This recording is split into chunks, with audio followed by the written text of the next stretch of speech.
Biz ертеңіне 1 желтоқсан күні былтыр тура осыдан 1 жыл бұрын Бейжіңде болып, Бейжің коммунистік партиясы жиын өтетін ана Алапат сарай екен, ішінде 6000 ба 7000 адам шықты. Жаңағы Синьцзипиннің бүкіл Қытайландыру туралы несін тыңдап баяндамасын.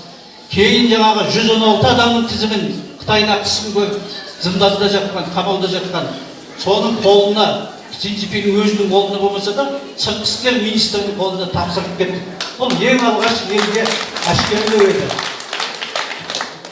Сол Бейжіңдегі әшкерелеу қазір әлемдік деңгейге жалғасты.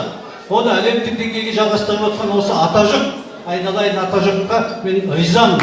Сендер ата-бабаңның аттылы отырсыздар. Мен 2006 жылдан бері осы айналсам, осы шеттегі қандастардың жағдайымен. Себебі 2006 жылы, 26 қыркүйекте маған